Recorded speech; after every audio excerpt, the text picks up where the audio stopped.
কেন আপনার ইকামার মেয়াদ থাকা অবস্থায় সৌদি পুলিশ আপনাকে দেশে পাঠিয়ে দিতে পারে? আসসালামু আলাইকুম, স্বাগত জানাচ্ছি। কেমন আছেন? বিন মিশাল আছি আপনাদের সঙ্গে। আজকে যে বিষয়টি নিয়ে আলোচনা করব, এই বিষয়টি এই সময়ের জন্য অত্যন্ত গুরুত্বপূর্ণ, কারণ সৌদি প্রবাসীদের নিয়ে ইতিমধ্যে একটা গুজব ছড়িয়ে দিয়েছে, জানিয়ে প্রবাসীরা মোটামুটি আতঙ্কের মধ্যে আছে। তাই ভাবলাম যে সময়ের মধ্যে সঠিক তথ্যটাই পৌঁছে দিই, যাতে প্রবাসীরা কিছুটা হলেও উপকৃত হয়, সচেতন হয়। দর্শক, কেন আপনার ইকামার মেয়াদ থাকা অবস্থায় সৌদি পুলিশ আপনাকে দেশে পাঠিয়ে দিতে পারে? এর অনেকগুলো কারণে সৌদি পুলিশ বৈধ আইনে আপনার বৈধ ইকামা থাকা অবস্থায়ও আপনাকে দেশে পাঠানোর অধিকার আছে।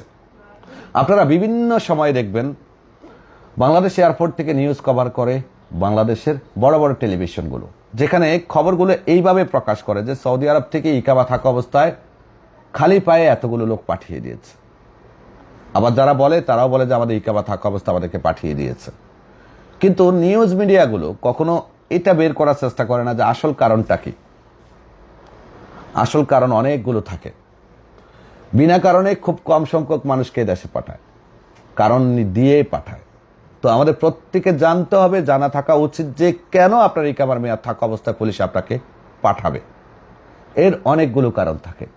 এর মধ্যে প্রথম কারণটি হলো যে আপনি যদি আপনার কাজ, পেশা এবং কফিলের অনুযায়ী কাজ না করেন।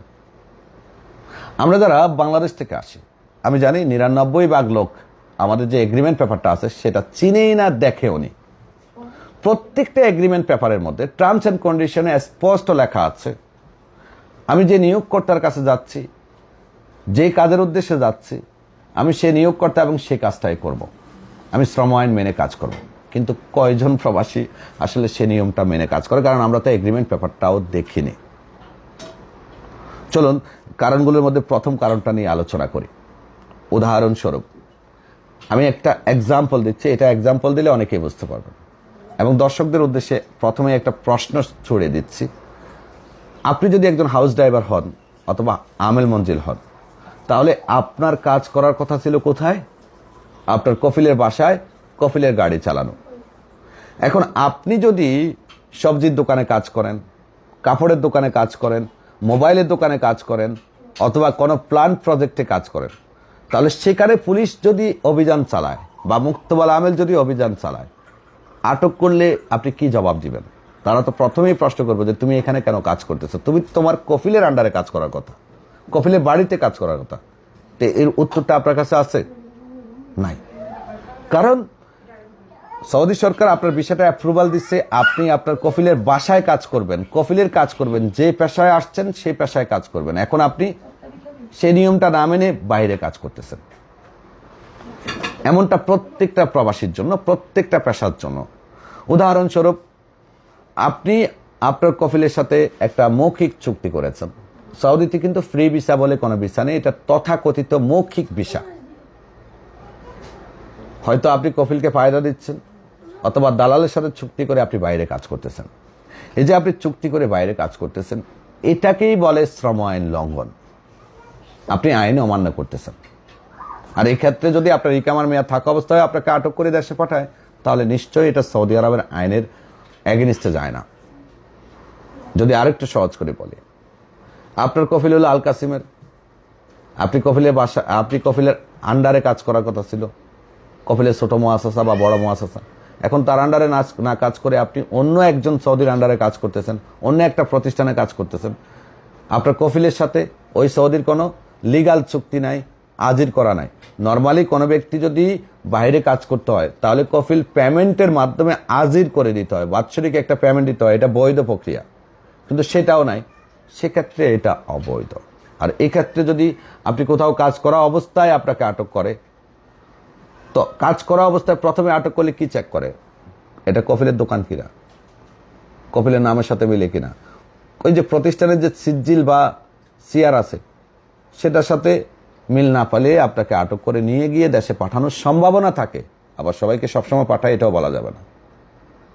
আশা করি বুঝতে পারছেন। দ্বিতীয় কারণ, সেটা হলো বিভিন্ন অপরাধ করার কারণে। আপনারা জানেন যে জুলাই আন্দোলনের সময় সৌদিতে অনেকেও আন্দোলন করছে। ওই আন্দোলনে বহু মানুষ আটক হয়েছিল। কিছুদিন আগে সাম্প্রতিক সময় 10 জন প্রবাসীকে দেশে পাঠাইছিল, দেখছিলেন। আন্দোলন পরবর্তী সময় তারা মজলিস করেছিল, খাবার দাবারের আয়োজন করেছিল সে অপরাধে। তো এই ধরনের অপরাধ করলে আপনার ইকামার মেয়াদ থাকা অবস্থায় আপনাকে দেশে পাঠাতে পারবে। যেমন হারাতে বিভিন্ন সময় বিভিন্ন অ্যাক্সিডেন্ট ঘটে, রিয়াদ হারাতে, তো সেখান থেকেও আকামা থাকা অবস্থায় বহু মানুষকে আটক করে দেশে পাঠায়। তো অপরাধ করলে আটক করে দেশে পাঠানোর অধিকার সৌদি পুলিশের আছে, সৌদি মুক্তবল আমেলের আছে।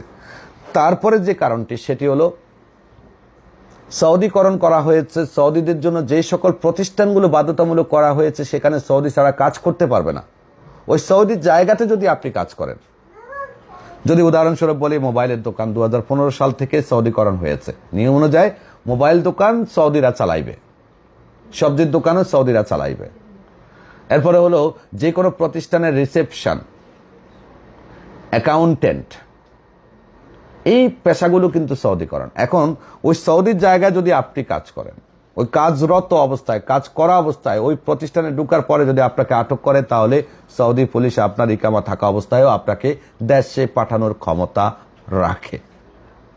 যদি আরেকটা উদাহরণ দিই, ইদানিং দেখবেন আপনারা যারা গাড়ি ঘোড়া চালান, এয়ারপোর্টে আপনারা প্যাসেঞ্জার নিয়ে গেলে বা প্যাসেঞ্জার উঠালে অনেক সময় গাড়ি সহ নিয়ে যায়, লোক সহ নিয়ে যায়, যারা ড্রাইভার আছেন তারা বলতে পারবেন। ওই অবস্থায় যদি আপনাকে দেশে পাঠাই দেয়, তাহলে আপনি সৌদি আরবের আইনকে দোষারোপ করতে পারবেন না, কারণ ট্যাক্সি চালানোর জন্য সৌদি সরকার ট্যাক্সির লাইসেন্স দিচ্ছে। ট্যাক্সিওয়ালাই ভাড়া উঠাবে, ট্যাক্সিওয়ালাই ভাড়া নেবে, এন্ড সেখানে আপনি ট্যাক্সিওয়ালার কাজটা করলে আপনাকে তো আটক করতেই পারে, তাই না? এবং এমন অপরাধেও অনেককে পাঠায়। এরপরে যেটা হলো স্পেশাল অভিযানগুলো, সৌদিতে 2019 সালের পরে আমরা তেমন একটা স্পেশাল অভিযান দেখিনি। তবে স্পেশাল অভিযানে আপনি যদি আটক হন, এখন বলবেন যে ভাই স্পেশাল অভিযানে আমি যদি আবার আকামার মেয়াদ থাকে তাহলে আবার আটক কেন করব? দেখেন, স্পেশাল অভিযানগুলো বিভিন্ন প্রতিষ্ঠানে চালাইতে পারে, আবার কখনো রাস্তার উপরেও চেক করতে পারে। যদি বলি আপনার কফিল হলো দাম্মামের, এখন আপনি কাজ করেন জেদ্দায়, তো সে সময় পুলিশ আপনার আকামা চেক করে যদি প্রশ্ন করে যে তুমি জেদ্দায় কেন আসছো, নিশ্চয়ই আপনি বলবেন আমি ঘুরতে আসছি, এটা স্বাভাবিক। এখন পুলিশ সেটা বিশ্বাস করতেও পারে, নাও করতে পারে, অথবা বলবেন যে আমার কফিল নিয়ে আসছে, তাহলে সে কফিলের বিষয়গুলো যাচাই করার সুযোগও তার থাকতে পারে। তো স্পেশাল অভিযানে অনেক সময় দেখা যায় যে অনেকেই ইকামার মেয়াদ থাকা অবস্থায়ও আটক করে দেশে পাঠায়। এর কারণ হলো যে অনেকেই আছে বাইরে কাজ করে, সেটা হয়তো কাজের জায়গাতে ধরলে তো খালাস, সেখানে তো প্রমাণ হয়ে গেছে, আর রাস্তাঘাটে হলে অনেক সময় ছেড়ে দেয়, বেশিরভাগ সময় ছেড়ে দেয়। ঠিক আছে, এরপরে যে জিনিসটা আমাদের খেয়াল রাখতে হবে, আমরা প্রত্যেকেই কিন্তু সৌদিতে শ্রম আইনের প্রতি শ্রদ্ধা রাখা উচিত। এই সময়ে যে একটা গুজব ছড়িয়ে দিচ্ছে, এটা কারণ নেহাত মিথ্যা। আমি আজকে এই তথ্যগুলো এই জন্য দিচ্ছি কারণ সময়ের সাথে এটা খুবই দরকার ছিল আপনাদের জন্য। তাই আশা করি আপনারা ভিডিওটা শেয়ার করবেন এবং জানবেন, অন্যকে জানাবেন যে আপনি যে তথাকথিত ফ্রি ভিসায় কাজ করেন, এটা কিন্তু সৌদি আরবের আইনের সাথে সামঞ্জস্য নয়, আইনের এগেইনস্টে। কারণ সৌদিতে ফ্রি ভিসা বলে কোনো ভিসা নেই। কোনো ব্যক্তির সাথে আপনি একটা লিগাল চুক্তি করেন নাই, চুক্তি না করে কাজ করতেছেন, কারণ লিগাল একটা চুক্তি নিয়ম আছে। ফর এক্সাম্পল, আপনার কফিলের কাজ নাই, সে চাইলে তার লোকগুলো সে ভাড়া দিতে পারে। ভাড়া দেওয়ার জন্য একটা ওয়েবসাইট এবং একটা পেমেন্ট সিস্টেম আছে যেটাকে বলা হয় আজির করে দিতে পারে, সেটা হলো লিগাল। এখন আজিরে করলো না, কোনো কিছু করলো না, কফিল মাসের শেষে ফায়দা নিল আর আপনাকে বাইরে কাজ করতে দিল। এখন আপনি বাইরে অন্য কফিলের আন্ডারে অন্য জায়গাতে কাজ করা অবস্থায় যদি পুলিশ আপনাকে আটক করে যদি দেশে পাঠায়, তাহলে এটার জন্য বাংলাদেশে গণমাধ্যমগুলো নিউজ করলে অবশ্য নিউজের সত্যতাটা এটাও প্রকাশ করা উচিত।